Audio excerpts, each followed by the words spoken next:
नमस्कार, आप सुन रहे हैं ये पुस्तक बक ब्लू पर। अध्याय 11। छी। उसके घुंघराले बालों में कंघी करने की किसी की हिम्मत नहीं होती थी। सर पे लटों के गुच्छे के रूप में बाल बिखरकर आंख, कान, नाक के ऊपर गुलदस्ते की तरह झूलने लगते थे। जब भी नानी उनके घर मिलने आती थी तो अपने साथ बहुत सारी छोटी मोटी चीजें लेकर आती थी। कभी कभी आरंडी का तेल भी साथ लेकर आती थी। रस्सी की बनी हुई खटिया में बैठकर गोंद जैसे चिपचिपे आरंडी के तेल को लगाकर गाय के सींग से बनी कंघी से जब नानी उसके बाल बनाती थी तो उसे रोएदार भेड़ों के बालों की याद आती थी। उसने एक बार पठानों की बस्ती में बकरियों के साथ भेड़ों की टोली देखी थी। उस टोली में ऑस्ट्रेलिया या हिमालय पहाड़ के आसपास के इलाकों में रहने वाली भेड़ नहीं थी। वे तो तटीय उड़ीसा की भेड़ें थीं। मलिन पीले वर्ण वाले शरीर में एक एक इंच ऊन की रोएदार गांठें भरी पड़ी थी। अपने ऐसे बालों के बारे में सोचकर वो बहुत दुखी हो जाती थी। नानी जी के बोलने का तात्पर्य झट से उसकी समझ में आ जाता था। आरंडी का तेल बालों में लगाते ही सिर पर बाल इस तरह चिपक जाते थे मानो किसी ने गोंद से चिपका दिए हों। कक्षा में पढ़ाते समय अध्यापक गण अक्सर बच्चों को कहते थे कि वे सोते समय अपनी नानी से ध्रुव, प्रहलाद, श्रवण कुमार आदि के बारे में पौराणिक कहानियां अवश्य सुनते होंगे। उसकी राय में अध्यापकों की दोनों बातें झूठी थी। पहली इसलिए कि नानी पौराणिक कहानियां नहीं सुनाती थी। दूसरी इसलिए कि वो सोते समय तो कभी कहानियां नहीं सुनाती थी। वो केवल कंघी करते समय अजीबोगरीब किस्म की कहानियां सुनाती थी जो उसके कोमल चित्त पर हमेशा के लिए अंकित हो जाती थी। उन सब कहानियों में से 2 कहानियां अभी तक उसे पूरी तरह से याद है। पहली कहानी इस प्रकार थी।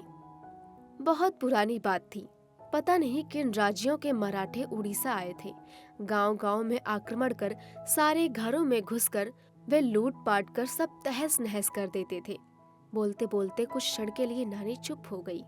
इसके बाद एक लंबी सांस लेते हुए फिर से कहने लगी कि जब वो आंगन की तरफ काम कर रही थी तो कोई जोर से चिल्लाया, मराठे आ रहे हैं गांव की तरफ, भागो, जल्दी भागो। देखते देखते ही सारा गांव सूना हो गया। जिसको जो रास्ता मिला उसी रास्ते से पहाड़ के ऊपर भाग गया। घर के सारे मवेशी, गाय, भैंसे गौशाला के अंदर ऐसे ही बंधे छोड़कर, सब कुछ ऐसे ही छोड़कर भाग जाते थे। रुपया, पैसा, धान, चावल, मूंग, उड़द, तब किसको ये चीजें याद रहती? तब तो केवल ये एक चीज ही याद रहती, भागते भूत की लंगोटी भली। यहाँ तक कि 70 वर्षीय बुढ़िया नौलिया की माँ भी अपनी लाठी पकड़कर धीरे धीरे पहाड़ की तरफ चली गई थी। नहीं जा पाई थी तो सिर्फ एक हलवाई की बहू। जाती भी तो कैसे जाती? गर्भवती जो ठहरी, उसका 9वां महीना चल रहा था। मराठों की आने की बात सुनकर उसको प्रसव शूल शुरू हो गया था। पेट में बच्चा था, पहाड़ पर कैसे चढ़ती? सास, ससुर, पति, देवर, ननंद सब उसे अकेले छोड़कर अपने प्राण बचाने के लिए भाग गए थे। आपत्ति काल में कौन किसको पूछता है? हलवाई की बहू कैसे जाती? उसके पेट के भीतर का बच्चा बाहर निकलने का प्रयास करने लगा। वो कहने लगी, आप लोग जाइए, मेरी खातिर क्यों अपनी जान देंगे? मराठे मुझे खाकर संतुष्ट हो जाएंगे। ऊपरी मन से तो कह दिया था, मगर गांव के अंतिम छोर से आने वाले घोड़ों के खुरों की टप टप आवाज सुनकर भय से प्रसव शूल और बढ़ गया तथा देखते देखते उसने एक बच्चे को जन्म दे दिया। वेदना के मारे उसकी आंखों से अश्रुधारा फूट पड़ी। उसका ये पहला प्रसव था। धीरे धीरे उसने स्वयं उठकर सीपी की सहायता से बच्चे की नाल काटी और बच्चे को साफ कर गोदी में लेकर बैठ गई। तभी सदल लुटेरे मराठे उनके गांव पहुंच गए। उन्होंने इधर उधर देखा, सारा गांव निर्जन सुनसान पड़ा था। क्रोधित होकर उन्होंने उत्पात मचाना शुरू कर दिया। किसी के बर्तन फेंके तो किसी के घर जला दिए। सब बर्बाद करके जब वे उस हलवाई के घर पहुंचे तो उन्होंने उस प्रसव स्त्री को देखा। 8-10 खूंखार आदमियों ने उसको चारों तरफ से घेर लिया। कहाँ गए गांव के सारे लोग? वो क्या बोलती? उसका शरीर डर से थर थर कांप रहा था। मुंह की बोलती बंद थी। मुंह से एक भी शब्द नहीं निकल रहा था। डरी हुई आंखों से वो केवल इधर उधर देख रही थी। मराठों का मुखिया कहने लगा, ऐसे आंख फाड़ फाड़ कर क्या देख रही हो? चूल्हा जला, हमें जोरों की भूख लग रही है। तेल की कढ़ाई चढ़ा और तुम्हारी गोद में जो दूधमुहा बच्चा है उसको तल भून कर दे, हम लोग खाएंगे। हलवाई की बहू का पहला नवजात शिशु लड़का पैदा हुआ था। एक पल के लिए भी अपने लाडले बच्चे को ढंग से निहार नहीं पाई थी। अभी तक तो उसको स्तनपान भी नहीं कराया था। माँ के मन पर क्या गुजरी होगी। बड़े ही धैर्य के साथ वो साहस पूर्वक कहने लगी, बच्चे को खाना चाहते हो? थोड़ी प्रतीक्षा कीजिए, अपने स्थान पर चुपचाप बैठे रहिए। नवजात शिशु को गोदी में लेकर चूल्हा जलाया, तेल गरम किया। तेल जब उबलने लगा, अचानक खड़ी होकर तेल उबालने वाले जाले से उन पर गरम तेल तेजी से छिड़कने लगी। बाप रे, जल गए, मर गए मर गए। कहते कहते वे लोग भाग खड़े हुए।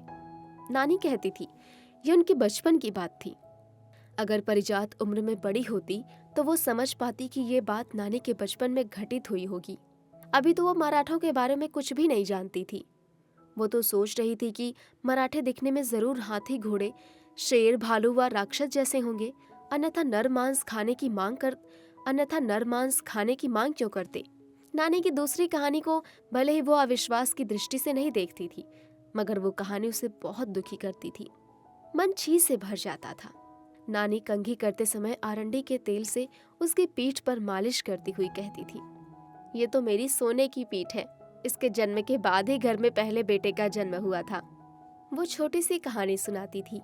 कई देवी देवताओं की पूजा अर्चना, मन्नत मांगने के बाद जब माँ निराश हो गई थी, तब नानी कहीं से एक परीक्षित पुत्रेष्टि उपाय सुनकर आई थी और उसका माँ पर प्रयोग किया। एक दिन परिजात के मल से उदर कृमि निकालकर पके केले के अंदर छुपाकर माँ को खिलाया था नानी ने। ये तो शायद संयोग की बात थी। इधर काव का बैठना हुआ, उधर डाली का टूटना हुआ। इस बार माँ को बहुप्रतीक्षित बेटा यानी परिजात का छोटा भाई पैदा हुआ। जिस दिन से नानी ने वो कहानी सुनाई थी, उस दिन से नानी के प्रति उसका मन छी से भर गया। उसके बाद वो कभी भी नानी के पास कंघी कराने नहीं बैठी। तब से वो नानी को अविश्वास की आंखों से देखने लगी। उसे लग रहा था माँ बुरी तरह प्रताड़ित हुई हैं। उसे अपनी माँ पर बहुत दया आ रही थी। बचपन से ही उसकी स्मृति पटल पर अंकित थी वे अश्रुपूरित दो आंखें। जैसे ही वो शाम को घर में जलते हुए 60 वोल्ट के बल्ब देखती थी, वैसे ही उसे वे दो आंखें याद आ जाती थी। उसके बाद धीरे धीरे सफेद ब्लाउज व सफेद साड़ी पहनी हुई अधेड़ उम्र वाली एक औरत आंखों के सामने प्रत्यक्ष दिखाई देने लगती थी। औरत की बात में पता नहीं एक ऐसी व्यथा थी। उसकी वे बातें याद आते जी परिजात की समग्र चेतना हिल जाती थी। उस औरत की बातों में इतनी कोशिश थी कि सुनने मात्र से गहरे पानी में डूब जाने जैसा प्रतीत होने लगता था। बड़ी व्याकुलता से वो कहती थी, दे दे ए रीना की माँ, मेरे बाल बच्चों ने सुबह से कुछ नहीं खाया है, ऐसे ही भूखे बैठे हैं। किसी के भी पेट में अनाज का एक दाना नहीं पड़ा है। उसके हाथ में एक झोला था। उसकी वो व्याकुल आवाज परिजात की माँ के कानों तक नहीं पहुंचती थी। थक हार कर वो औरत जमीन पर बैठकर आंखों से आंसू पोंछने लगती थी। ये देखकर कुछ समय बाद माँ नाक भौं सिकोड़कर कहने लगती, रोज रोज आओगी तो कहाँ से दूंगी? आज शाम को फिर से चली आई हो, मेरा कोई दूसरा काम नहीं है क्या? माँ से फटकार सुनने के बाद भी वो औरत जमीन पर यथावत बैठी रहती थी।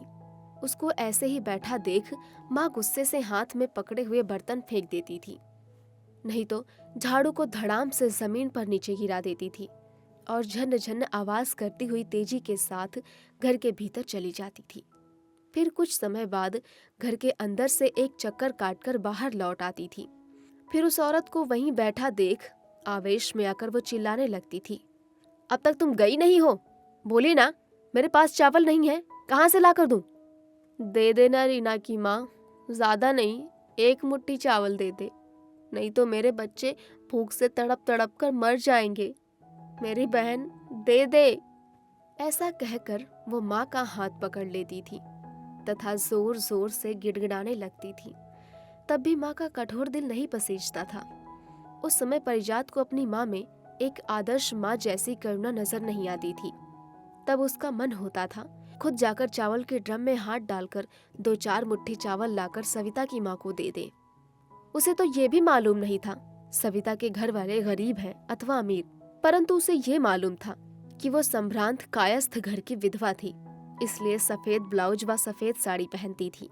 उसकी माँ के सामने 2 मुट्ठी चावल के लिए हाथ फैलाकर एक भिखमंगे की तरह गिड़गिड़ाने वाला दृश्य उसके दिल को कचोटता था।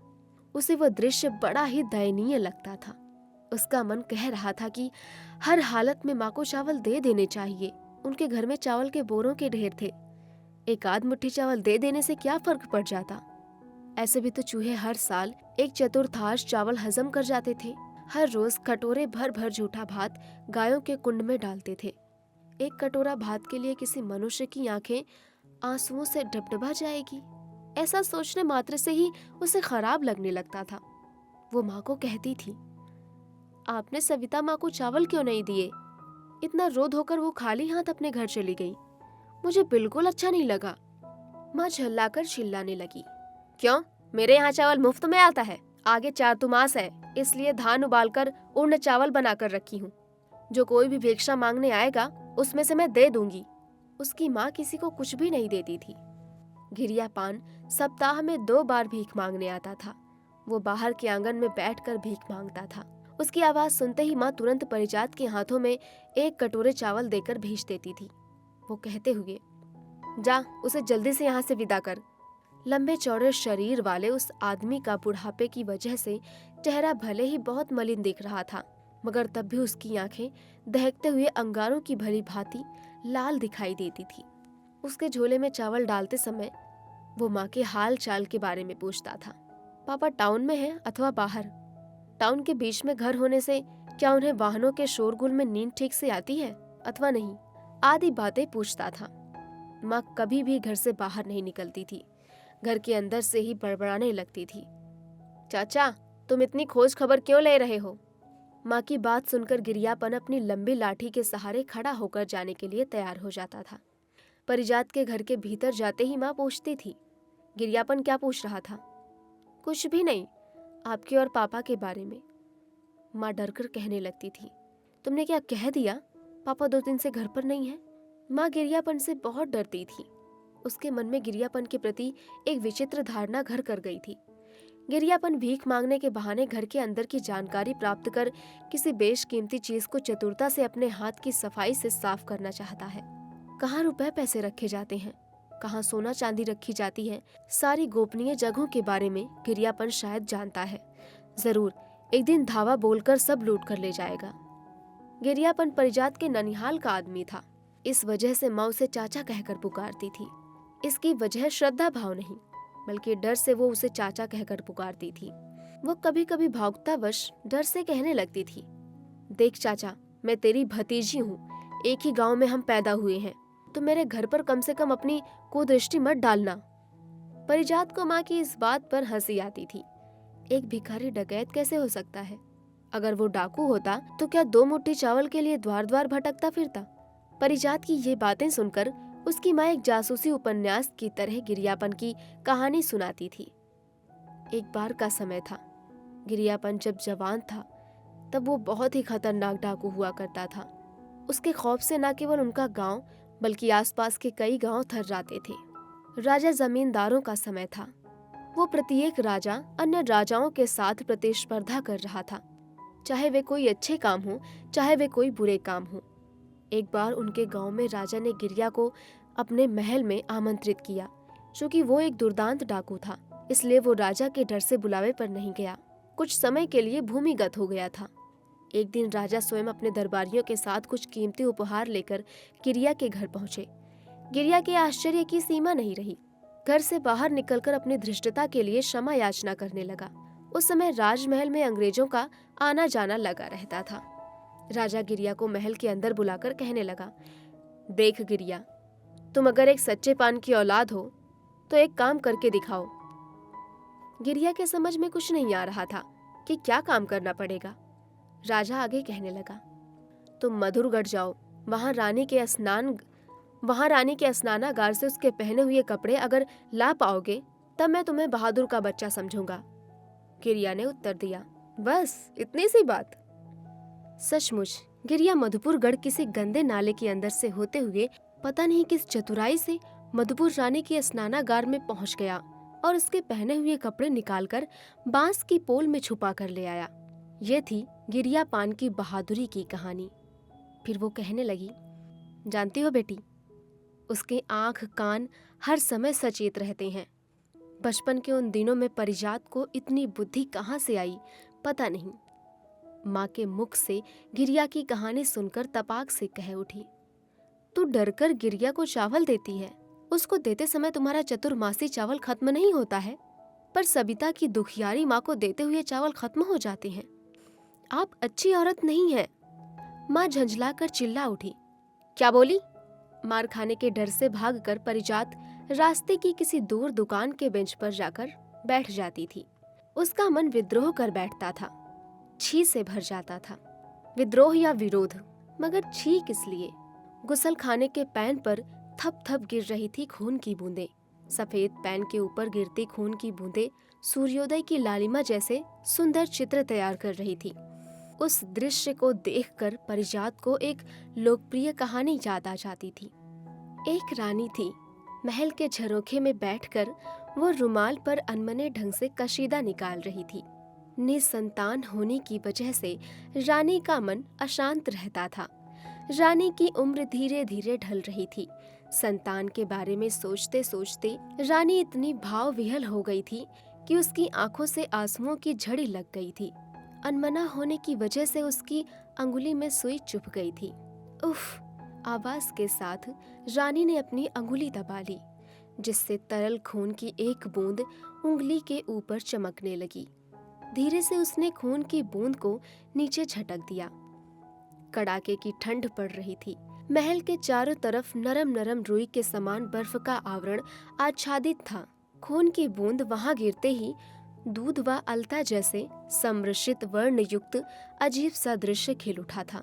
उसे देख रानी सोचने लगी कि काश ऐसी सुंदर मेरी लड़की होती। उसी समय एक परी आकाश मार्ग से गुजर रही थी। उसने रानी के मन की बात को जान लिया। नीचे उतरकर रानी के पास आकर कहने लगी, तुम्हारी कोख में इतनी सुंदर लड़की का जन्म अवश्य होगा, परंतु उसके पैदा होते ही तुम्हारी मौत हो जाएगी। क्या तुम्हें ये शर्त मंजूर है? रानी परी की बात सुनकर बहुत खुश हो गई तथा बिना कुछ सोचे समझे उसने हाँ कह दिया। रानी सोचने लगी, मेरी जिंदगी के बदले अगर महलों के अंदर एक सुंदर अप्सरा तितलियों की तरह घूमे फिरेगी तो उससे बढ़कर खुशी की और क्या बात हो सकती है।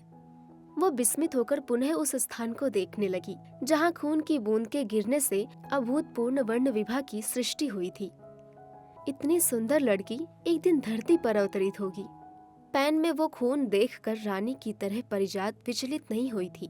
कुछ महीनों से लगातार इसी तरह रक्तस्राव हो रहा था। ये सोचकर वो ये बातें किसी को नहीं बताती थी।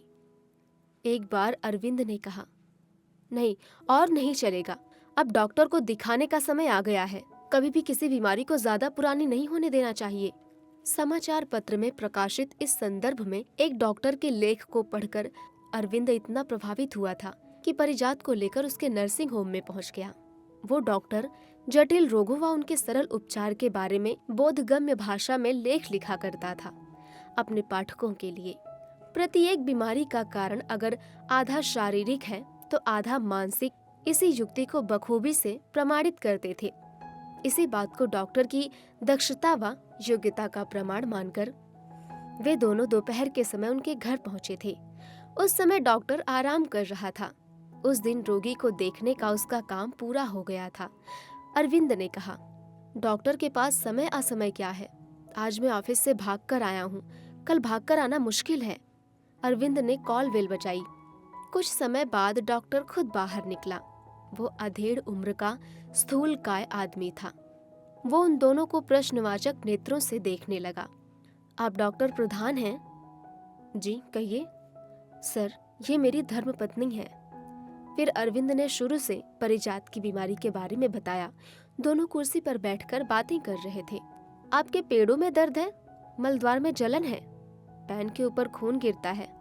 अच्छा चलिए देख लेते हैं। अरविंद अपनी कुर्सी पर बैठा रहा।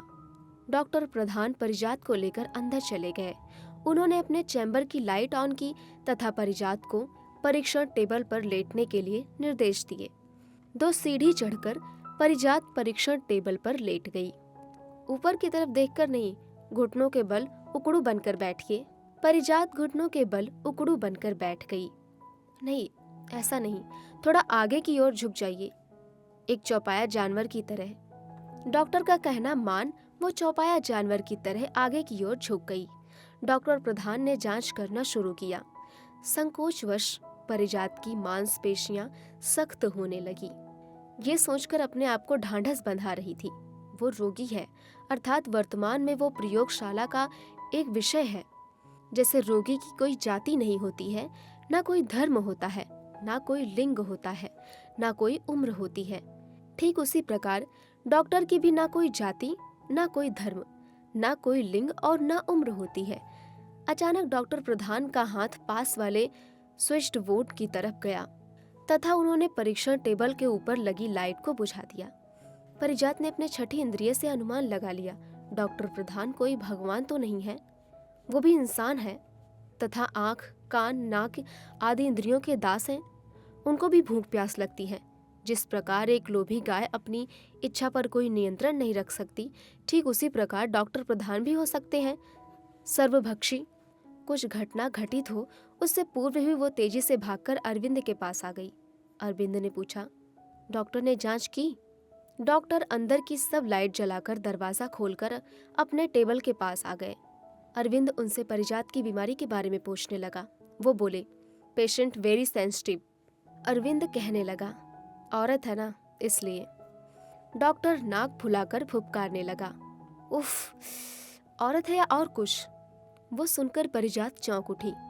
डॉक्टर प्रधान के 6 इंच चर्बी वाले मोटे पेट, चिपचिपे तेल से सलवाट पर रंगे हुए कुछ चिपके बाल, साफ सुथरे चिकने चेहरे को देखकर उसे उबकाइयां आना शुरू हो गई। छी छी छी। उसने साड़ी के पल्लू को मुंह में दबाकर उबकाइयों को रोकने का प्रयास किया तथा वहां से तुरंत जाने के लिए तैयार हो गई। कैटरपिलर की तरह बच्चे बन गए थे। खाना खाने में तो इच्छा अनिच्छा का कोई सवाल नहीं उठता था। खाली पेट भरे पेट का बिल्कुल पता भी नहीं चलता था। जितना भी मिले सब कुछ खाए जाए। जहाँ कभी भी बस रुकती वहीं पानी की बोतल लेकर उतर जाते थे और मुंह उठाकर सीधे चले जाते थे होटल की तरफ। बेसिन में हाथ मुंह धोकर एक खाली टेबल पर अपना अधिकार जमा लेते थे, फिर फटाफट खाने की चीजों का ऑर्डर देने लगते थे। अरविंद और परिजात की इसमें कोई भूमिका नहीं रहती थी। बहुत सारी चीजें जैसे चिकन, मटर पनीर, नान का ऑर्डर देते थे। बस स्टैंड के पास का होटल चालू किस्म का था। तैलीय पदार्थों की चिकनाहट लिए स्टील ग्लास, प्लास्टिक का मैला जग, गंदी पोशाक पहने हुए मनहूस चेहरे से उदास दिखाई देने वाला लड़का टेबल पर पानी के 2-4 ग्लास रखकर चला जाता था। घर से लाई हुई पानी की बोतल ज्यों की त्यों बगल में पड़ी रहती थी। बच्चे होटल का पानी पेट भर कर पीते थे। खाना खाते खाते इन लोगों के चेहरे से पसीने की बूंद टपकने लगती थी, नाक सुड़-सुड़ करने लगती थी। इस हालत में भी बड़े चाव के साथ वे खाना खाते थे। उन लोगों का पेट भर जाने के बाद भी खाना बंद नहीं करते थे। पूरी तरह तसल्ली से खाना खाने के बाद एक चुटकी सौंफ लेकर बाहर जाते थे। बस स्टैंड के 1-2 चक्कर काट लेते थे, फिर कोल्ड ड्रिंक पीना नहीं भूलते थे। उनके पेट में तो बिल्कुल भी खाली जगह नहीं रहती थी, इसलिए 1-2 घूंट कोल्ड ड्रिंक पीने के बाद बचा हुआ कोल्ड ड्रिंक दुकान में जैसे का तैसा छोड़कर बाहर चले जाते थे। इसके बाद समय बिताने के लिए इधर उधर की पत्रिका खरीदने की इच्छा होती थी। किताब की दुकान में जाकर सिनेमा से स्पोर्ट तक की सारी पत्रिकाएं टटोलते थे। पसंद आने से एक आध खरीद लेते थे। वहां से लौटते समय टॉफी खरीदना नहीं भूलते थे। हर बार यही क्रम था। जब कभी भी बच्चे गांव जाते थे, इसी तरह झिल्ली बन जाते थे। बस का दरवाजा नहीं खुलता था। किसी नासमझ राजा की तरह बस खड़ी रहती थी। ड्राइवर, कंडक्टर, क्लीनर पहले से ही सब यात्रियों को एक एक कर नीचे उतारकर बस में ताला लगाकर कहीं अंतर्धान हो जाते थे। खाना पीना पूरा करने के बाद लघु शंका का कार्यक्रम भी समाप्त हो जाता था। इधर उधर घूम फिरकर लौट आते थे बस के पास, पर अभी भी बस का दरवाजा नहीं खुलता था। स्टेशन पर बैठने की जगह नहीं थी, इसलिए यात्रीगण मक्खियों की तरह इधर उधर भिनभिनाते रहते थे। ज्यादा घूमने फिरने से तथा लंबे समय तक खड़े रहने से पैर दुखने लगते थे। शरीर थक कर चूर हो जाता था, परंतु बस टस से मस नहीं होती थी। ब्रह्मर्षि की तरह निर्विकार खड़ी रहती थी। इस बार बच्चे को ज्यादा ही तंग कर रहे थे। खाना पीना, पत्रिका खरीदना, सब कुछ पूर्ववत पूरा हो गया था। कुछ भी शेष नहीं था। वे लोग मक्खियों की तरह इधर उधर भिनभिना रहे थे। तभी कहीं से एक बूढ़ा उनकी तरफ आया। पता नहीं किसकी तरफ पहले उसने हाथ फैलाया, ये भी याद नहीं आ रहा है। पहले किसने सिर हिलाकर उसे मना कर दिया था, मगर वो बूढ़ा वहां से नहीं खिसक रहा था। ये देखकर अरविंद थोड़ा आगे चला गया। धीरे धीरे सभी ने उनका अनुसरण किया, यहाँ तक कि उस बूढ़े ने भी। बूढ़े को देखकर अरविंद चिल्लाकर बोला, जा भाग यहाँ से। मगर बूढ़ा नहीं गया। बेटा बोला, दे दीजिए ना पापा कुछ, दे दीजिए ना कुछ पापा। अरविंद ने अपनी जेब में हाथ नहीं डाला। पारिजात ने भी अपने बटुए की चेन नहीं खोली, मगर उस बूढ़े ने अपनी कमजोर हाथों की जिद बच्चे की तरह उसके सामने फैलाए रखा। वो अपना हाथ आगे बढ़ाए ही जा रहा था, मानो उन 4 लोगों के परिवार के व्यू को तोड़ने जा रहा हो। अरविंद क्रोधित होकर कहने लगा, जाओ, बोला ना आगे जाओ, तुमको कुछ सुनाई नहीं दे रहा है? आगे हट, अपना रास्ता नाप। अरविंद और थोड़ा दूर चला गया। पीछे पीछे वो बूढ़ा भी। वो बूढ़ा बहुत ही बीमार दिखाई दे रहा था। उसके सफेद घुंघराले बाल, पैरों की फूली हुई मोटी नसें स्पष्ट दिखाई दे रही थी। आंखें मृत मछलियों की तरह कांतिहीन दिखाई पड़ रही थी। उसके पांव गाय के खुरों की तरह कठोर व भद्दे दिख रहे थे। इस बार बेटे ने कहा, प्लीज पापा कुछ दे दीजिए ना। बेटे के इस अनुरोध को सुनकर शायद उस अधमरे बूढ़े को थोड़ा बहुत प्रोत्साहन मिल गया हो। दे दे, दे दे बाबू, कहते कहते उसने अरविंद के शरीर को स्पर्श कर लिया। तत्क्षण चिल्ला उठा अरविंद, ए भाग भाग बदमाश, दूर भाग। चिल्लाते चिल्लाते लात मारने के लिए एक लात ऐसे उठा ली मानो कि बूढ़ा एक फुटबॉल हो और वो उसको जोरदार किक मारकर वहां से बहुत दूर फेंक देना चाहता हो। अरविंद का ये रौद्र रूप देखकर डरने के बजाय सभी शर्मिंदगी का अनुभव कर रहे थे, जैसे बस स्टैंड में उपस्थित प्रत्येक आदमी ने उसके मन के संकीर्ण भाव पढ़ लिए हो। पहले बेटा वहां से हटकर दूर चला गया था, उसके पीछे पीछे बेटी भी। रोते रोते बूढ़ा कहने लगा, मारोगे मुझे बाबू, मारो मारो और मारो। अरविंद को अपने कुकर्म के लिए कोई पछतावा नहीं था। पारिजात वहां से चले जाने के लिए सोच रही थी। दस्यु रत्नाकर का पाप उसका अपना पाप है। पारिजात के मुंह से स्वतः निकल आया था, छी छी। अरविंद ने उत्प्रेरणा के साथ पूछा, क्या हुआ तुम्हें? पारिजात ने कोई जवाब नहीं दिया था।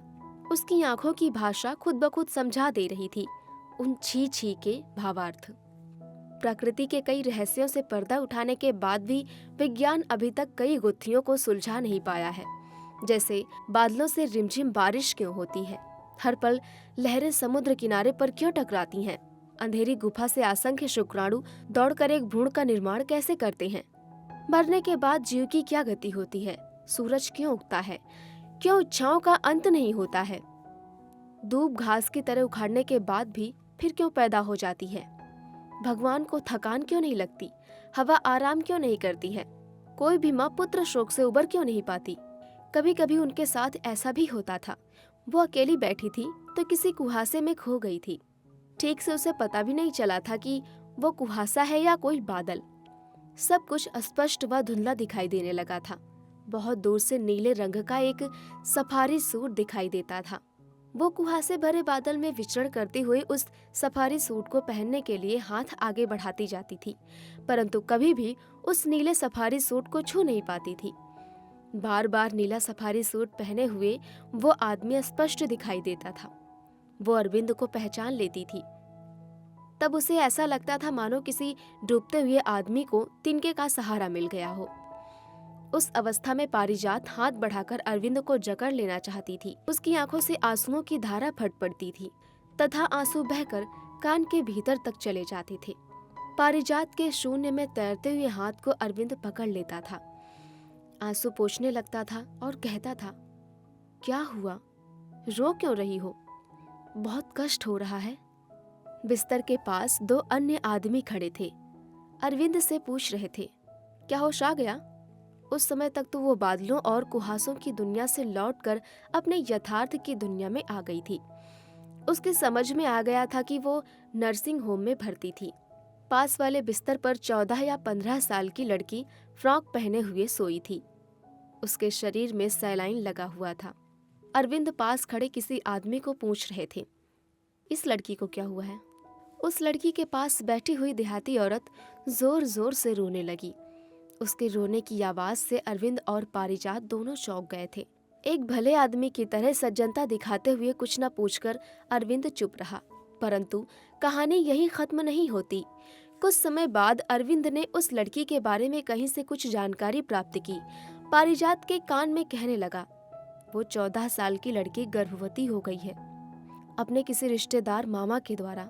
लड़की का पिता उसको जान से मार देना चाहता था, मगर उसकी दादी ने गर्भपात कराने के लिए कुछ घरेलू नुस्खे का इस्तेमाल करते हुए जड़ी बूटी खिला दी। उसके कुप्रभाव से बच्चा पेट में अंदर मरकर सड़ गया। शरीर में जहर फैलने से अब लड़की की हालत गंभीर है, इसलिए यहाँ भर्ती करवाया है। 3 दिनों से सड़ा हुआ मांस टुकड़ा टुकड़ा होकर निकल रहा है। ये सुनकर पारिजात की आंखें डर से बंद हो गई। उसके पेट में दर्द हो रहा था, उल्टी करने का मन हो रहा था। वो 2-3 बार उल्टी करने के लिए बिस्तर से उठकर बैठ गई थी। उसने लड़की की तरफ से अपनी नजरें हटा दी। अरविंद पारिजात के चेहरे की तरफ देख रहा था। बीच बीच में उसकी पीठ भी सहला रहा था। पारिजात की आंखों से अनायास आंसू टपककर कान के अंदर चले जा रहे थे। ये देखकर अरविंद डॉक्टर को बुलाने गया था। एक नर्स आके पूछने लगी थी, दर्द हो रहा है क्या? वो पारिजात को दर्द निवारण गोली देकर चली गई। वो उस बिस्तर पर केवल 2 घंटे से थी। देखते देखते कुहासा, पेट का दर्द, उस लड़की को लेकर कौतूहल व मन के साथ साथ वो दर्दनाक क्षण भी स्वतः पार हो गया। नर्सिंग होम छोड़ने से पहले वो लघुशंका करना चाहती थी। अरविंद हाथ से पकड़कर बाथरूम तक ले गया, लेकिन वो कहने लगी, अभी मुझे ठीक लग रहा है, मैं अकेले जा सकती हूँ, आप यहीं रुक जाइए। अरविंद उसका हाथ छोड़कर बाहर प्रतीक्षा करने लगा। बाथरूम से लौटते समय अचानक उसकी नजर कमोड के फ्लश बेसिन पर पड़ी। उसने देखा एक सफेद ट्रे में खून से लथपथ 4-5 इंच का इंसान का एक भ्रूण पड़ा था, जैसे देव शिशु की तरह वो सो रहा हो। यद्यपि आंख, कान, नाक, हाथ, पैर, लिंग स्पष्ट रूप से दिखाई नहीं दे रहे थे, फिर भी देखने से ऐसा लग रहा था कि थोड़ी देर पहले ही अंडा फोड़कर बाहर निकल आया हो। एक नरीव तपस्वी की तरह था वो भ्रूण। पता नहीं क्यों उस भ्रूण को देखने से उसका दिल हुम हुम करने लगा। इच्छा हो रही थी ट्रे से उठाकर सीने से चिपका ले। उसे ट्रे में से इस तरह छोड़कर घर जाने का मन नहीं हो रहा था। बाथरूम का दरवाजा बाहर से कोई खटखटा रहा था। वो दरवाजा खोलकर बाहर निकली तो देखा सामने नर्सिंग होम की दाई रुक्मणी खड़ी थी। कहने लगी, बाबू आपको लेने आए हैं, कहीं घुसल खाने में चक्कर खाकर गिर तो नहीं गई, यही सोचकर। उसके बाद वो वहां प्रसंग बदलकर बोली, छी, ऐसा घिनौना काम कर रही हो, इससे तो अच्छा ऑपरेशन करवा लेना चाहिए। बूढ़ी की गुर्जन सुलभ विरक्त और उपदेश सुनने के बाद भी पारिजात ये कहने की हिम्मत नहीं जुटा पाई, इस ट्रे में जो देव शिशु पड़ा है, ये क्या मेरा भ्रूण है? उस देव शिशु को सीने से लगाकर मेरे प्यारे कहकर क्षमा मांगती। उससे पहले ही सिर झुकाकर बाहर निकल आई। जीवन के उस अक्षम्य पाप के लिए उसे खुद से घिन लग रही थी, खुद को धिक्कार रही थी। छी छी। हल्की हल्की मूछें आ रही थी, आंखें स्वच्छ व गोल हो रही थी, नाक सीधी हो रही थी। उस अवस्था में बेटा प्रवेश कर रहा था। तब एक दिन बेटे ने पारिजात को 2 फुट की दूरी से कहा, छी, तुम्हारे शरीर से कितनी गंदी बदबू आ रही है। मेरे शरीर से बदबू? हंसने लगी पारिजात। बदबू या सुगंध? छी, आप यहाँ से हटिए, बेटे ने मुंह फेरते हुए कहा। बेटे के चेहरे के बदले हुए रूप को देखने से आसानी से यह पता चलता था कि वो मजाक नहीं कर रहा है। उसके शरीर से बदबू, मगर कैसे? सर्दी का महीना था, पसीना निकलने का प्रश्न ही नहीं उठता। ऐसे भी गर्मी के दिनों में उसके शरीर से बहुत ही कम पसीना निकलता था, और अगर थोड़ा बहुत पसीना निकलता भी था तो गंधहीन होता था। अरविंद अक्सर कहता था, तुम्हारे शरीर से हर समय मीठी मीठी मोहक खुशबू कहाँ से आती है। उस समय वो या तो नींद से उठकर आती होती है या किचन के अंदर से। उस मीठी खुशबू को सूंघकर अरविंद मंत्रमुग्ध हो जाता था। पारिजात उस खुशबू को सूंघने के लिए खुद ही अपना शरीर सूंघने लगती थी, मगर वो खुशबू नहीं मिलती थी। बेटे की शिकायत दिन ब दिन बढ़ती जा रही थी। अंत में ऐसा होने लगा कि पारिजात को सामने से आता देख वो दूर चला जाता था। ये देख पारिजात ने अपने शरीर पर पाउडर लगाना शुरू कर दिया। कभी कभी इत्र फुलेल का भी उपयोग करने लगी। फिर भी बेटा उससे दूरी बनाए रखता था। धीरे धीरे ये बात उसके लिए दुख का कारण बन गई। दुख बढ़कर विरक्ति में परिणत हो गया। कभी कभी इस बात को लेकर झगड़ा भी होने लगता था। वो ये बात समझ नहीं पाती थी, ये सब कैसे हो जाता है। इसके बाद बेटे को सामने से आता देख वो खुद ही एक अछूत की भांति साइड में खड़ी हो जाती थी, अपने शरीर को सिकोड़कर। खाने के टेबल पर भी वो बेटे के पास वाली कुर्सी पर नहीं बैठती थी। इस प्रकार वो उससे दूरी बनाए रखती थी। जितना वो खुद को सिकोड़ने का यत्न करती, उतना ही उसके मन में नाराजगी भी बढ़ती जाती। वो रोते रोते कहने लगती थी, तुम मेरे शरीर का एक अंश हो, मेरे अस्थि मज्जा और रक्त से बने हुए हो। ये देख, तेरी नाक मेरी नाक जैसी है, तेरी हंसी मेरी हंसी जैसी है। जब तुम मुझसे इतनी नफरत करते हो तब मुझे बड़ा ही कष्ट होता है। तुम इस बात को नहीं समझ पाओगे कि तुम्हारे सामने आने से पहले मुझे कितनी हिचकिचाहट होती है। उसका रोना देखकर बेटा द्रवित हो जाता था। प्लीज रो मत, प्लीज दुखी मत हो। परंतु उसके स्वभाव में कोई परिवर्तन नहीं आता था। पहले की भांति दूर दूर रहने लगता था। ये देखकर अरविंद बेटे से कहने लगता था, ये तुम्हारा नया नाटक शुरू हुआ है? कहाँ से बदबू आ रही है, बताओ तो। कहते कहते श्वान की तरह पारिजात के पूरे शरीर को सूंघने लगता। फिर वो कहने लगता, नहीं, कहीं बदबू नहीं है। पारिजात सोच रही थी कि शायद अरविंद अभी बोलेगा, तुम्हारे शरीर से महकी महकी मधुर मधुर खुशबू आ रही है, मगर अरविंद कुछ भी नहीं बोला। उसका मन दुखी हो जाता था, ये सोचकर कि अभी वो खुशबू कहाँ गायब हो गई। शरीर से बदबू या किसी दुर्गंध का निकलना अर्थात बुढ़ापे की तरफ अग्रसर होने का प्रतीक। नाना जी के शरीर से ऐसी ही अजीब सी गंध निकलती थी। ठीक से ये नहीं कहा जा सकेगा किस तरह की गंध। जिस प्रकार से पुरानी चीजों में पड़े पड़े दुर्गंध आनी शुरू हो जाती है, जैसे पुराने केदार मंदिर के अंदर घुसने से एक विशिष्ट गंध की अनुभूति होती है, ठीक वैसी ही। नाना जी का शरीर बूढ़ा हो गया था। नाना जी 4 किलोमीटर का रास्ता पैदल तय कराते थे। उनकी पांव की उंगलियां सूजी हुई व लाल दिखाई देती थी। उनकी टांगे पतले पाइप की तरह दिखाई दे रही थी। वे बाल कॉमिक्स के चाचा चौधरी की तरह नहीं दिख रहे थे। वे मितभाषी थे। कहानी सुनाना तो दूर की बात, बच्चे लोगों के साथ बात भी नहीं करते थे। उनकी आंखों में चमक नहीं थी, चावल के मांड की तरह निस्तेज हो गई थी। वे बिल्कुल निरीह प्राणी की तरह दिख रहे थे।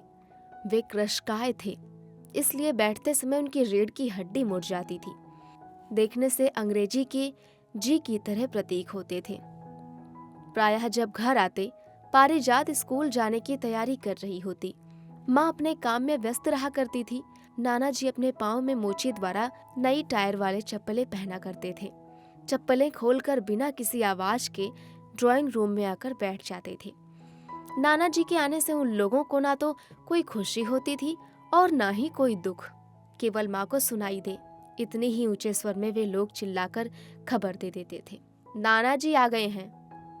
अपना काम छोड़कर माँ दौड़कर कभी भी मिलने नहीं आती थी। नाना जी बैठकर पुराने अखबार, किताबें, यहाँ तक कि पुराने कागजी पैकेट, जो कुछ भी हाथ में आता था उसी को उठाकर पढ़ लेते थे। बिना किसी चश्मे की मदद से अंग्रेजी अखबार में महीन महीन अक्षर भी पढ़ रहे होते थे। पारिजात अपनी चोटी गूंथते गूंथते चूल्हे पर चाय की केतली रख देती थी। जब तक दोनों तरफ की चोटियां बन जाती थी, चूल्हे पर चाय भी गर्म हो जाती थी। बिना कुछ बोले नाना जी चुपचाप अखबार पढ़ने में लीन रहते थे। पारिजात भी बिना कुछ बोले नाना जी के सामने चाय रखकर चली जाती थी। किसी भी तरह की प्रतिक्रिया व्यक्त किए बिना उस गर्म चाय को वे पी लेते थे। पारिजात का स्कूल जाने का वक्त हो जाता था। वो माँ के पास जाकर कहने लगती थी, माँ, नाना जी आए हैं ना? आए हैं तो आए हैं, निस्पृहता से उत्तर देती थी माँ। आपके पिताजी आए हैं, आप इतना कड़वा क्यों बोल रही हैं? पारिजात को माँ के इस व्यवहार पर क्रोध आता था। माँ फुसफुसाकर अपनी प्रतिक्रिया व्यक्त करती थी। उनको अफीम चाहिए, इसलिए बार बार मेरे घर चले आते हैं। कहाँ से लाऊंगी इतना पैसा? धीरे बोलिए, कहीं वे सुन न ले। चिढ़कर कहने लगती थी पारिजात अपनी माँ को। माँ भनभनाकर कहने लगती थी, इतना इतरा क्यों रही है? जा छत पर, मेरी गीली साड़ी सूख रही है, उसके पल्लू में 2 रुपए बंधे हुए हैं, लाकर दे दे। पारिजात के स्कूल का समय हो जाता था। वो दौड़ कर जाती थी छत पर, माँ की गीली साड़ी के पल्लू से खोलकर 2 रुपए लाकर नाना जी के पास रख देती थी। नाना जी बिना कुछ बोले रुपए अपनी जेब में रख लेते थे। थोड़ी देर बैठते थे, फिर उठकर अपनी टायर वाली चप्पलें पहनकर चले जाते थे। पारिजात का मन माँ के इस दुर्व्यवहार पर विद्रोह कर बैठता था। ऐसा लगता था माँ निष्ठुर व कठोर हृदय वाली है। ये सोचते हुए छाती से अपनी किताबें चिपकाकर चली जाती थी वो। इस तरह बेटे को भी कई चीजें अच्छी नहीं लग रही थी। पारिजात की गोल गोल पुष्ट बाहें, किसी भी विषय पर वाक्पटुता के साथ अपनी राय देने का ढंग, बाथरूम या रसोई घर में धीमे धीमे गीत गुनगुनाने की आदत, इन सभी चीजों से उसे चिढ़ होने लगती थी। बेटे का मन रखने के लिए उसे देहाती औरतों की तरह बुद्धू होकर जीना चाहिए, जिसे वो कर नहीं सकती थी। जीजाबाई की तुलना में यशोदा जैसी माँ को वो पसंद करता था। माँ कहती थी, नानाजी कर्तव्यपरायण पिता नहीं थे, वे दायित्वहीन बाप थे। बच्चों के लिए जीवन भर उन्होंने कुछ भी नहीं किया। जब स्वाधीनता संग्राम चल रहा था, उसमें शामिल हो गए। नानी जी खेत बाड़ी का सारा कार्यभार संभालती थी, खेतों में मजदूर लगवाकर काम करवाती थी। शहर में जो घर था उसको भाड़े पर दे रखा था, भाड़े के रुपए भी वो खुद लेने जाती थी। जब देश स्वाधीन हो गया तब भी नाना जी ने कुछ नहीं किया, ना तो नौकरी की, ना ही कोई दुकानदारी, ना खेती संभाली, ना ही राजनीति में कूदे। सिर्फ दारू पीते थे, यहाँ तक कि किराए में मिलने वाले रुपयों को नानी जी से मांग कर दारू में उड़ा देते थे। ये बात अलग है कि दारू पीकर कभी उन्होंने असंयत व्यवहार नहीं किया, ना कभी अपने आपे से बाहर हुए। दारू पीने के बाद चुपचाप रसोई घर में नानी जी के पास जाकर बैठ जाते थे। आस पड़ोस में किसी को भी पता नहीं चलता था नाना जी कब आए और कब चले गए। धीरे धीरे जब नानी कमजोर हो गई, उनके हाथ पांव ने काम करना बंद कर दिया। अब वो खेत में खड़ी होकर काम नहीं करवा पाती थी, ना ही किराएदार से रुपए वसूलने शहर जा पाती थी। उस अवस्था में शहर वाले घर पर ताला झूलने लगा। नाना जी ने दारू के स्थान पर अफीम का सेवन शुरू कर दिया, पर नानी जी के गुजर जाने के बाद अफीम के लिए भी पैसों का जुगाड़ कर पाना असंभव सा हो गया था। नाना जी ने कभी भी माँ से मुंह खोलकर पैसे नहीं मांगे थे। ये बात पारिजात भी जानती थी। उनके आने से पारिजात व माँ को ये ज्ञात हो जाता था वो क्यों आए हैं। उन्हें देखते ही माँ चिड़चिड़ा जाती थी।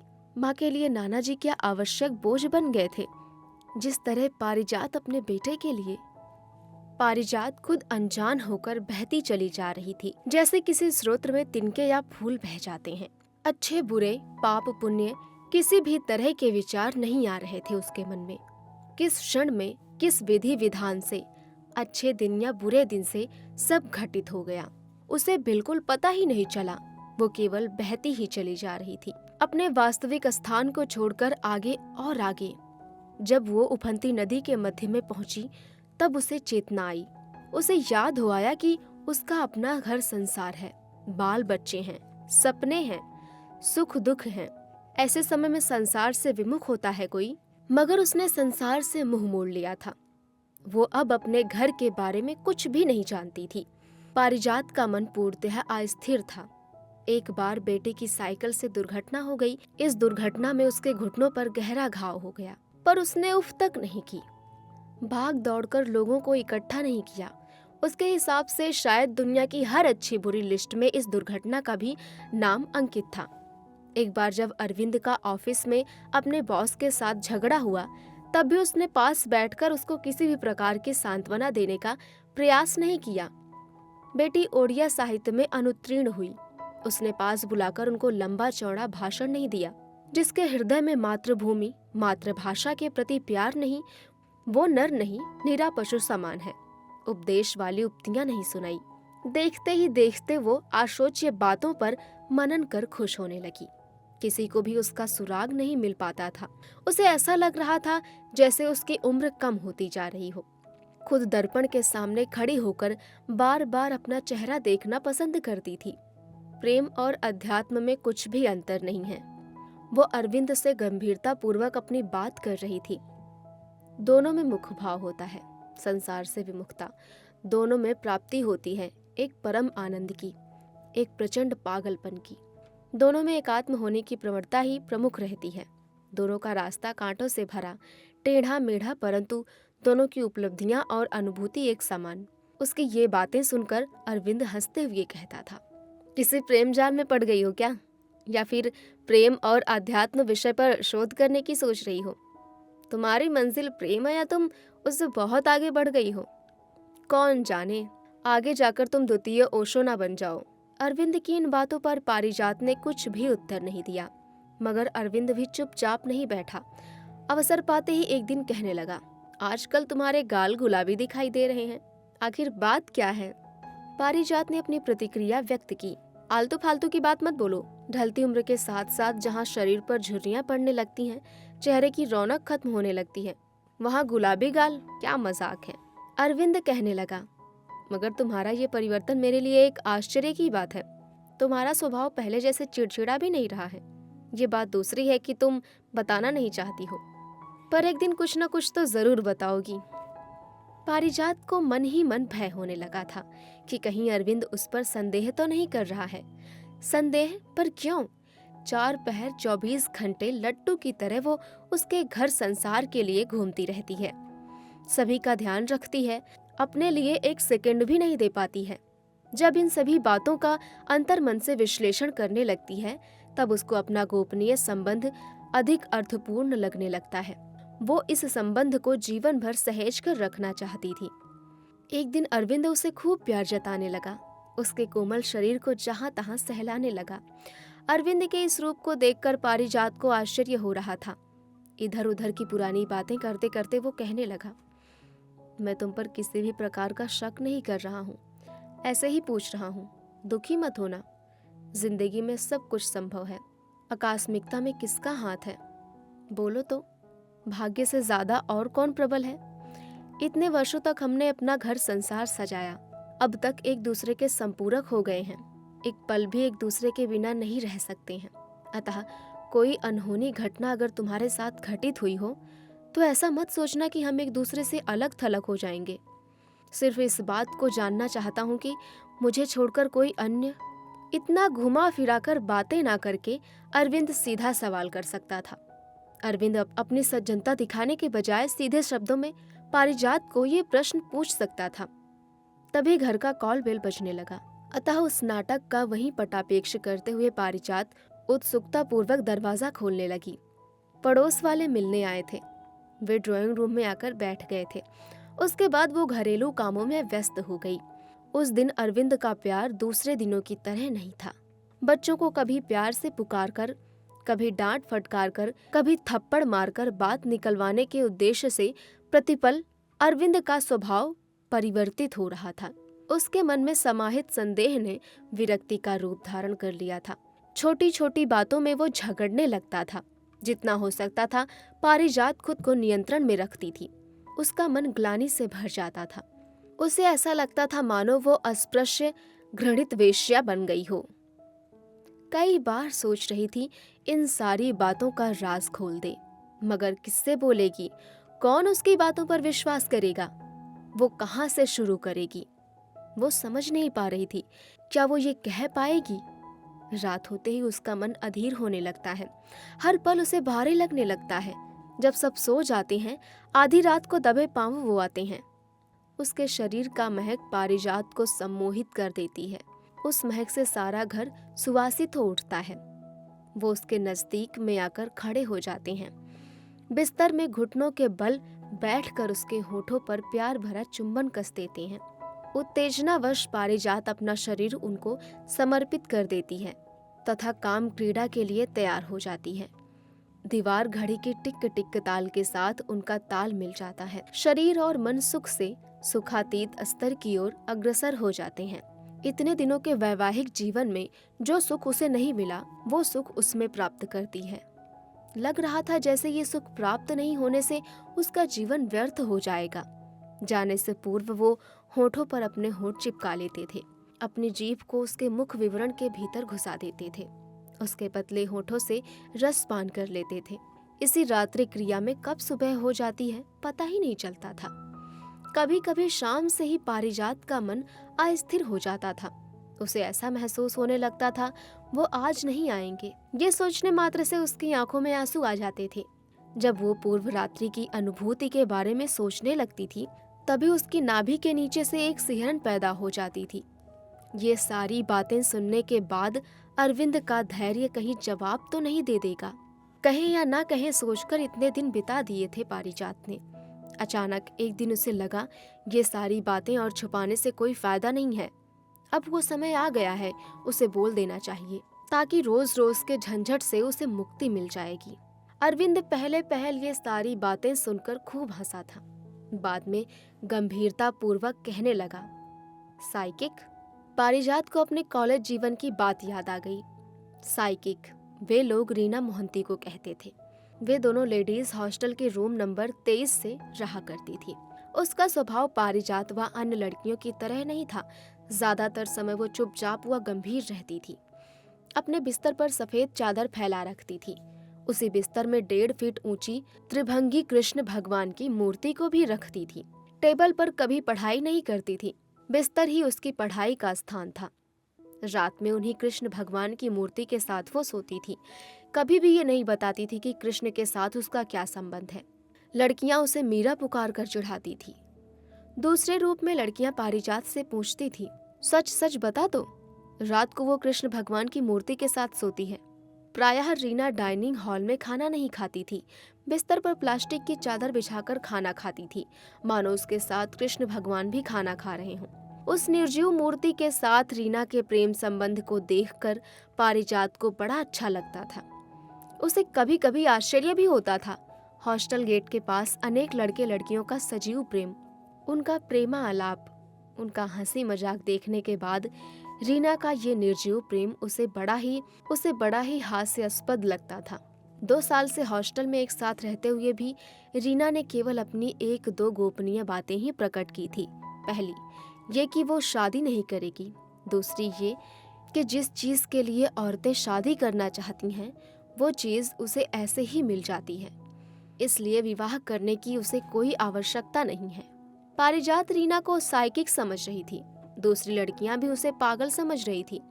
पारिजात की उपयुक्त सारी कथा सुनने के बाद गंभीर होकर अरविंद ने उसको मनोरोगी का नाम दिया था। अरविंद पारिजात के संबंध में जो कुछ भी विचार करते थे, उससे ज्यादा उसकी उत्सुकता पारिजात के प्रेमी के बारे में जानने की थी। अतः हर सुबह उठते ही पहला सवाल यही पूछता था, रात कैसी गुजरी। हर रात को वो नहीं आते थे, इसलिए पारिजात बोलती थी, अच्छी नहीं, वो नहीं आए। तुम्हारा प्रेमी कैसा दिखाई देता है, बातचीत करता है, उसको सबसे ज्यादा क्या चीज पसंद है, पूछता था अरविंद। अरविंद के अलावा एक अन्य पुरुष पारिजात के जीवन में आ चुका था। उसने बड़े ही स्वाभाविक रूप से इस संबंध को स्वीकार कर लिया था। कुछ भी अनहोनी घटना नहीं घटती थी, बल्कि अंतरंग समय में वो प्रेमी पुरुष अरविंद के शरीर में समा जाता था और पारिजात अरविंद के शरीर में अपने प्रेमी पुरुष को पाकर खुशी से झूम उठती थी। सब कुछ सुचारू रूप से चल रहा था। अरविंद के उपहास अथवा दोनों की कानाफूसी या फिर पारिजात की युवती सुलभ चंचलता को देखकर बेटी को मानो कुछ सुराग मिल गया था कि उनके 4 जनों के परिवार में कोई एक और जन भी मौजूद है। जब भी डाकिया कोई चिट्ठी देकर जाता था, बड़ी सावधानी के साथ उसका पता तथा हस्ताक्षर देखने लगती थी कि कहीं किसी नए आदमी का पता व हस्ताक्षर तो नहीं है। फोन की घंटी बजते ही वो चुपके से रिसीवर उठाकर फोन रख लेती थी। फिर भी उसको पता नहीं चल पाता था वो 5वां आदमी कौन है जो उनके घर में श्वास प्रश्वास ले रहा है। वो कौन है जो माँ पिताजी के शयन कक्ष में प्रवेश कर सकता है। पारिजात ने एक दिन देखा कि किसी ने उसकी मॉइस्चराइजर बोतल में पानी डाल दिया है। फेस पैक ट्यूब को दबाकर सारा फेस पैक निकाल दिया है। दीवार पर लिपस्टिक की तरह तरह की आकृतियां बना दी है। एक के बाद एक बहुत कुछ घटित हो रहा था। एक दिन उसने देखा कि उसकी प्योर सिल्क साड़ी का किनारा किसी ने काट दिया है। वो गुस्सा होकर रोने लगी थी, परंतु दोषी के बारे में उसे पता नहीं चल पाया था।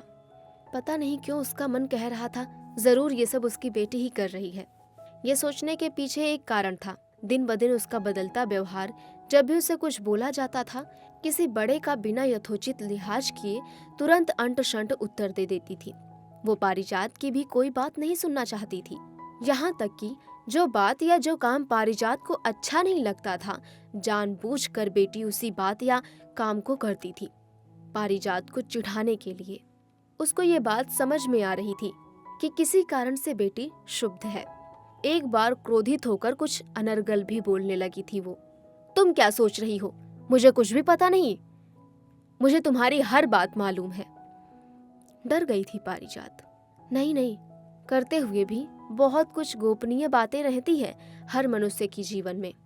मरते दम तक जिसको वे कह नहीं पाते हैं, मरने के बाद चिता पर उसी के साथ जल जाती है वे सारी बातें। बेटी ऐसी कौन सी बात जानती है? सोचकर पारिजात को डर लगने लगा था। उसे चेतने या किसी दूसरे कारण से बेटी ने एक दिन कहा, तुम्हारी आंखों के नीचे बड़े बड़े काले धब्बे हो गए हैं। उसके बाद वो विद्रूप हंसी हंसने लगी। उसकी हंसी को पारिजात कैसे भूलती। बार बार दर्पण के सामने खड़ी होकर ध्यानपूर्वक आंखों के नीचे काले धब्बों को देखने लगी। पारिजात अपने चेहरे पर की गई अपमानजनक टिप्पणी से दुखी हो रही थी। ये बात बेटी को अच्छी तरह से समझ में आ गई थी, इसलिए जानबूझकर चिढ़ाने या दुख पहुंचाने के दृष्टिकोण से बोलती थी। तुम्हारे चेहरे पर झुर्रियां पड़ रही हैं, तुम बूढ़ी जैसी दिखाई दे रही हो। तुम्हारे शरीर का अंग भी एकदम काला कलूटा हो गया है। एक बार पारिजात के बालों में से एक सफेद बाल उखाड़कर उसकी आंखों के सामने झुलाकर बेटी जोर जोर से हंसने लगी थी। बेटी के इस प्रकरण के अशोभनीय व्यवहार ने उसको भीतर से बुरी तरह तोड़ दिया था। हालांकि उसके बातों में कोई अतिरंजन नहीं था। कभी कभार पारिजात अपने आप को समर्पित करते हुए कहने लगती थी, हाँ बेटी, अब मैं बूढ़ी हो गई हूँ। फिर भी उसके मन में शोभ दूर नहीं होता था। शोभ क्या? पारिजात का उसमें क्या दोष है? एक दिन उसने बेटी को पास बुलाया और कहने लगी, तुम्हें अपनी माँ के बारे में जितनी शिकायतें हैं उन्हें सीधे सीधे बता दो। मुझे तुम्हारा इस प्रकार का दुर्व्यवहार सही नहीं होता है। एक चीज याद रख, तेरा जीवन तेरा है, मेरा जीवन मेरा है। मैं तुम्हारी जिंदगी में और दखल अंदाजी नहीं करूंगी और तुम मेरे जीवन में कोई हस्तक्षेप नहीं करोगी। वो गंभीर हो गई थी। कुछ देर बाद बेटी तिरस्कार भाव से कहने लगी, छी। पारिजात ने पूछा था, छी क्यों? बेटी गुस्से से तमतमाकर कहने लगी, मेरा मुंह मत खुलवाओ, मुझे विवश मत करो कि मैं अपना मुंह खोल दूं।